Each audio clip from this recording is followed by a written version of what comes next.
پاکستان اس وقت وجود نہیں رکھتا تھا، یاد رکھیے گا، لیکن حدیث مبارکہ میں جب اس خطے کا ذکر کیا گیا ہے تو 4 الفاظ استعمال فرمائے گئے ہیں۔ سیدی رسول اللہ نے لفظ ہند استعمال فرمایا ہے۔ سیدی رسول اللہ کی بڑی مشہور حدیث شریف ہے جس کا مفہوم ہے کہ میں عرب ہوں لیکن عرب مجھ میں سے نہیں، میں ہند میں سے نہیں ہوں لیکن ہند مجھ میں ہے۔ بڑی مشہور ماشاءاللہ خوبصورت ترین حدیث ہے۔ پھر ایک حدیث ہے جو آپ نے فرمایا کہ مجھے ہند کی طرف سے ٹھنڈی ہوا آتی ہے، جس پر اقبال کا مشہور شعر ہے جیسے میرے عرب کو آئی ٹھنڈی ہوا جہاں سے، میرا وطن وہی ہے، میرا وطن وہی ہے۔ تو ہند کی ایک اصطلاح ہے جو سیدی رسول اللہ استعمال فرماتے رہے، غزوہ ہند آپ نے استعمال فرمائی ہے۔ دوسری اصطلاح جو آپ نے اس خطے کے لیے استعمال فرمائی ہے وہ سندھ ہے۔ ایک حدیث شریف ہے جس میں آپ نے فرمایا کہ میری فوج کے لشکر سندھ اور ہند پر حملے کریں گے۔ تو سندھ، محمد بن قاسم آپ کو یاد ہے وہ سندھ پر آئے تھے، اور اس وقت سندھ تقریباً آدھا پاکستان تھا۔ محمد بن قاسم ملتان تک تشریف لائے تھے اور یہ علاقہ آپ نے فتح کیا تھا۔ پھر جو لفظ آپ نے اس خطے کے لیے استعمال کیا ہے وہ مشرق ہے، جنرلی ایسٹ، مشرق کی جانب سے۔ وہاں مشرق سے آپ نے فرمایا کہ مسلمان لشکر بھی اٹھیں گے جن میں امام مہدی ہوں گے، اور آپ نے یہ بھی فرمایا کہ خوارج کا فتنہ بھی یہیں سے اٹھے گا، اور آج آپ دیکھتے ہیں کہ خوارج کا فتنہ اسی علاقے سے اٹھا ہوا ہے اور پاک فوج اس کو سرکوبی کر رہی ہے۔ پھر آپ نے لفظ استعمال فرمایا خراسان کا۔ خراسان میں بھی جو حدیث مبارکہ ہیں آپ نے اس میں جو لفظ استعمال فرمایا قبلہ خراسان یا قبل خراسان، جس کو جو مرضی اعراب لگا لیں آپ، اعراب پہ اگر آپ اختلاف کرتے ہیں یعنی خراسان سے پہلے یا خراسان کی جانب، یہ دونوں لفظ استعمال ہوئے ہیں، اور ایک آدھ حدیث میں خراسان کا لفظ بھی استعمال ہوا ہے۔ جو پاکستان کا شمالی حصہ ہے، بلوچستان سے لے کر پورا ہمارا فرنٹیئر ٹرائبل ایریا سے لے کے پورا ناردرن پاکستان، یہ بھی خراسان ہے۔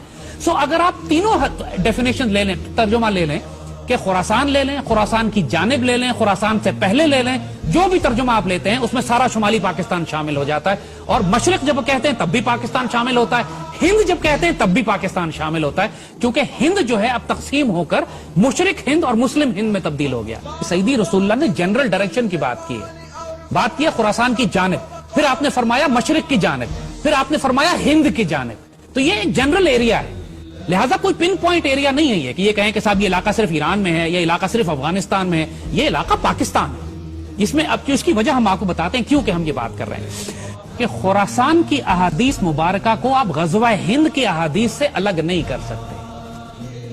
آپ کسی صورت میں حضور صلی اللہ علیہ وآلہ وسلم کی وہ احادیث مبارکہ جو سیدی رسول اللہ نے ہند کے بارے میں فرمائی ہیں ان کو، کیونکہ یہ سارا علاقہ ایک ہی ہے، ہند، مشرق اور خراسان یہ ایک پیکج ہے، اور احادیث مبارکہ اس میں آپس میں جڑی ہوئی ہیں۔ ہند کے بارے میں ایک بڑی مشہور حدیث ہے سیدی رسول اللہ نے جو فرمائی، اور ہم آپ پڑھ کے سناتے ہیں۔ حضرت ابو ہریرہ رضی اللہ تعالیٰ عنہ سے روایت ہے کہ سیدی نے ہندوستان کا تذکرہ کیا اور فرمایا ضرور تمہارا ایک لشکر ہندوستان سے جنگ کرے گا، اور اللہ ان مجاہدین کو فتح عطا فرمائے گا، حتیٰ کہ مجاہدین ان ہندو بادشاہوں کو بیڑیوں میں جکڑ کر لائیں گے، اور اللہ اس عظیم جہاد کی برکت سے ان مجاہدین کی مغفرت فرمائے گا۔ پھر یہ مسلمان واپس پلٹیں گے تو عیسیٰ علیہ السلام کو شام میں پائیں گے۔ یہ نوٹ کیجئے گا، بڑی اہم بات ہے، اس لیے کہ خراسان والی حدیث میں بھی اس کا ذکر آتا ہے، لہذا ہم اس کو جوڑیں گے اس سے۔ اس پر حضرت ابو ہریرہ فرماتے ہیں کہ اگر میں نے یہ غزوہ پایا، غزوہ ہند پایا، تو میں اپنا سارا مال و اسباب بیچ دوں گا اور میں اس میں شامل ہوں گا، اور جب پلٹوں گا تو میں ایک آزاد ابو ہریرہ ہوں گا جو عیسیٰ علیہ السلام کو شام میں پائے گا۔ اور پھر وہ حضور سے کہتے ہیں کہ سیدی کیا میں عیسیٰ علیہ السلام کو یہ بتا سکتا ہوں کہ میں آپ کا صحابی ہوں؟ حضور اس پہ مسکرا پڑے، معصوم سوال تھا، حضور مسکرا پڑے، کہتے ہیں بہت مشکل، بہت مشکل۔ اب اس کو یاد رکھیے گا، دیکھیے ایک بات، سیدی رسول اللہ نے اس ایک حدیث میں پوری ملٹری سٹریٹجی کلیئر کر دی ہے کہ آئندہ آنے والے وقتوں میں کیا ہونے والا۔ مسلمانوں کی ایک فوج ہندوستان سے جنگ کرے گی، اور پوری دنیا اس بات سے واقف ہے، اس میں کسی کو ڈاؤٹ نہیں ہے کہ وہ فوج پاک فوج ہے۔ یہ پاکستان سیدی رسول اللہ نے اپنی نگرانی میں تیار کروایا تھا۔ یہ بات ہم اس لیے بڑے اعتماد سے کہہ رہے ہیں کہ اس بات کو ڈیفائن کر کے، ڈسکس کر کے ہم 1000 دفعہ ختم کر چکے ہیں۔ قائد اعظم کو حضور کی زیارت ہوئی، حضور نے حکم دیا قائد اعظم کو کہ ہندوستان جاؤ، تم سے ڈیوٹی لینی ہے۔ خان آف قلات جب بلوچستان کو الگ کرنا چاہ رہے تھے پاکستان سے تو خود اکنالج کرتے ہیں، ان کے پوتے نے ایکسپریس نیوز پہ مبشر لقمان کے پروگرام میں کھل کے سامنے آ کے کہا ہے کہ ہمیں حضور نے ڈائریکٹ حکم دیا تھا کہ بلوچستان کو پاکستان سے ملاؤ، پاکستان بن رہا ہے، بلوچستان کا صوبہ بھی اللہ کے رسول کے حکم سے جڑا ہوا ہے۔ علامہ شبیر احمد عثمانی کو سیدی رسول اللہ کی خواب میں زیارت کی، انہوں نے فرمایا قائد اعظم میرا سپاہی ہے، اس کے ساتھ شامل ہو جاؤ جا کے۔ قائد اعظم اقبال کے خواب اور مشن اور ویژن جو تھا اس کی بنیاد پر بنا۔ نعمت اللہ شاہ ولی نے آج سے 600 سال پہلے جب بشارتیں دی ہیں اس خطے کے حوالے سے تو انہوں نے مومنان غربی کا ذکر کیا ہے، مغربی پاکستان کے مسلمان جو ہیں وہ ہندوستان پر فاتحانہ غازیانہ قبضہ کریں گے۔ تو اس میں کسی کو ڈاؤٹ ہی نہیں ہے کہ یہ پاکستان جو سیدی رسول اللہ نے اپنی نگرانی میں تیار فرمایا ہے، جس کو غزوہ ہند کے لیے تیار کیا گیا ہے، یہی لشکر ہوگا، یہی پاکستان آرمی ہوگی جو سیریا جائے گی، شام جائے گی، اس وقت جب آخری زمانے میں اسرائیل کے ساتھ ایک فائنل بیٹل ہوگی۔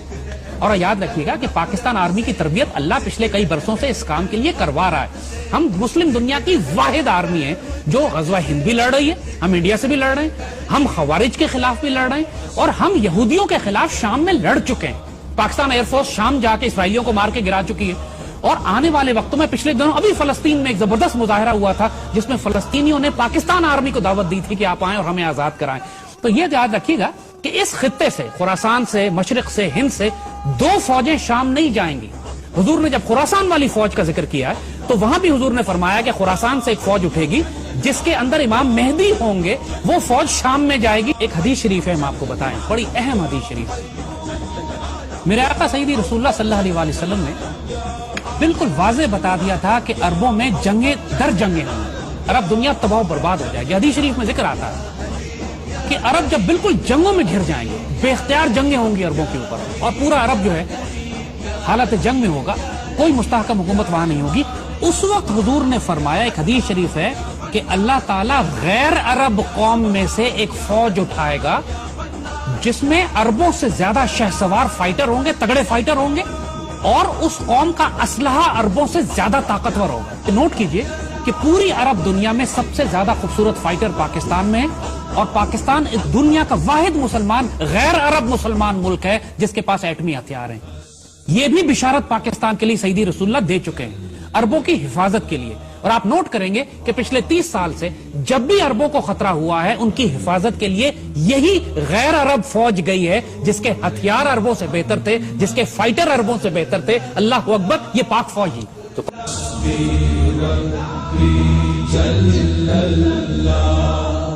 ما فی قلبی غیر اللہ، نور محمد صلی اللہ، حق لا الہ الا اللہ۔